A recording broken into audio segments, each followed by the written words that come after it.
पाकिस्तानी सेना ने जम्मू कश्मीर के 17,000 फीट की ऊंचाई पर .5140 पर कब्जा कर लिया था और बंकर्स में अपना डेरा जमाए हुए बैठे थे। लेफ्टिनेंट विक्रम बत्रा और कैप्टन संजीव जम्वाल को 19 जून 1999 को भारतीय सेना की तरफ से ऑर्डर मिला .5140 को रिकैप्चर करने का। यह ऑपरेशन लेफ्टिनेंट विक्रम बत्रा की जिंदगी का सबसे कठिन ऑपरेशन था। इस ऑपरेशन में कैप्टन विक्रम बत्रा ने साहस और बलिदान का वह नमूना दिखाया जिससे वह हमेशा के लिए हर भारतीय के दिल में अमर हो गए।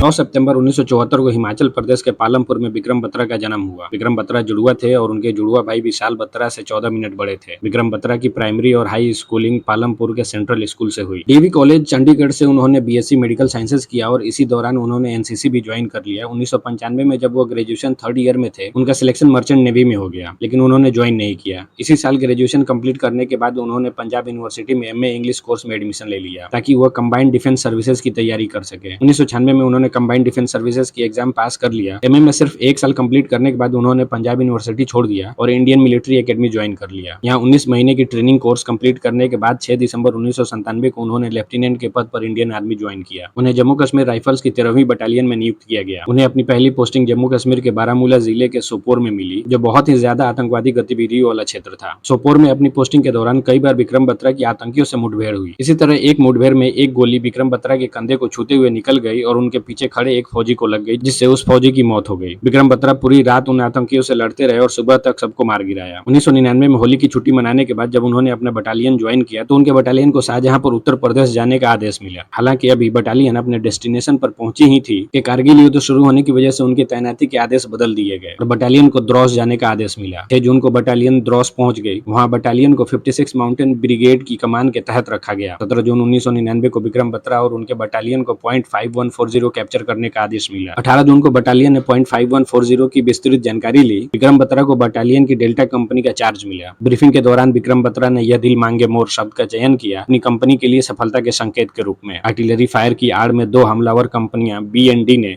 20 जून की आधी रात के बाद .5140 पे चढ़ना शुरू कर दिया। सुबह 3:15 बजे तक दोनों कंपनियां .5140 के आसपास पहुंच गई। बी कंपनी पहले शीर्ष पर पहुंची और बाएं किनारे से हमला कर दिया। 3:30 बजे तक बी कंपनी ने अपना उद्देश्य हासिल कर लिया। विक्रम बत्रा ने पीछे से पहाड़ी पर जाने का फैसला किया ताकि दुश्मनों के वापसी मार्ग को बंद कर दिया जाए। उन्होंने बंकरों पर हमला करने से पहले 3 रॉकेट दागे। उसके बाद अपनी टीम के साथ वो खड़ी चट्टान पर चढ़ गए। जैसे ही उनकी टीम चोटी के करीब पहुंची, दुश्मनों ने मशीन गन से भारी गोलीबारी की, जिससे टीम थोड़ा नीचे गिर गई। लेकिन विक्रम बत्रा ने हार नहीं मानी और अपने 5 साथियों के साथ चोटी पर फिर से चढ़ गए। चोटी पर पहुंचने के बाद मशीन गन पोस्ट पर 2 ग्रेनेड फेंके। उसके बाद क्लोज कॉम्बैट में अकेले ही 3 दुश्मन को मार गिराया। इस प्रक्रिया में वो बुरी तरह घायल हो गए। उन्होंने फिर अपने टीम को संगठित किया और .5140 पर कब्जा करते हुए दुश्मन के अगले ठिकाने पर हमला कर दिया। .5140 को कैप्चर करने के बाद विक्रम बत्रा को प्रमोट करके कैप्टन बना दिया गया। पूरे देश में उनकी जीत का जश्न टीवी पर दिखाया जा रहा था। कैप्टन विक्रम बत्रा के बटालियन को अगला असाइनमेंट मिला, जिसमें उन्हें .4875 कैप्चर करना था। बटालियन को .4875 से 1500 मीटर की दूरी पर रखा गया। 3 जुलाई को शाम 6 बजे .4875 पर दुश्मन के ठिकाने पर तोप से बमबारी शुरू हुई और पूरी रात जारी रही। आर्टिलरी फायर की आड़ में 8:30 बजे रात में कंपनी A&C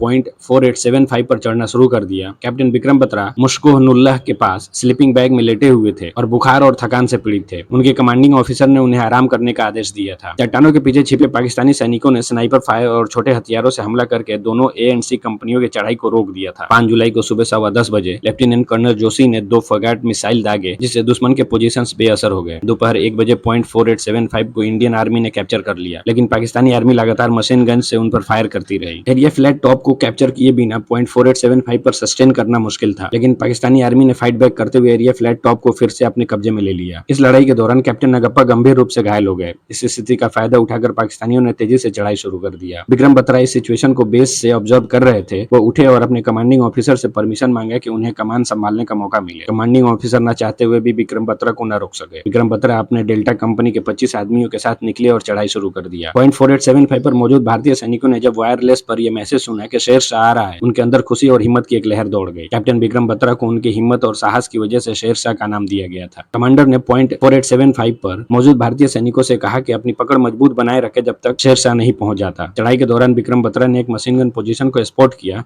जो ऊपर फंसे भारतीय सैनिकों पर गोलियां चला रहा था। वह उन मशीन गन पोजीशन के करीब पहुंच के ग्रेनेड से उन मशीन गन पोजीशन को तबाह कर दिया। उसके बाद 2 मशीन गन को और मार गिराया।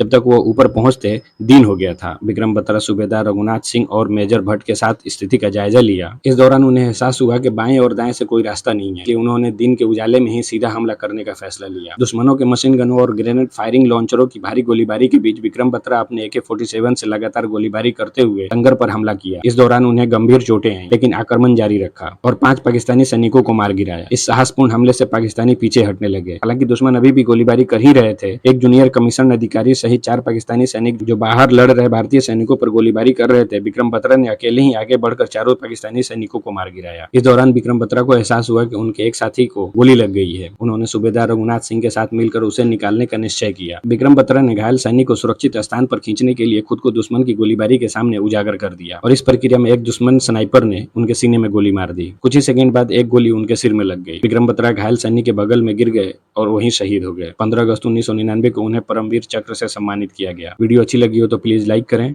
चैनल को सब्सक्राइब करें और अगर आप इस वीडियो को फेसबुक पर देख रहे हैं तो हमारे पेज को फॉलो करें। धन्यवाद।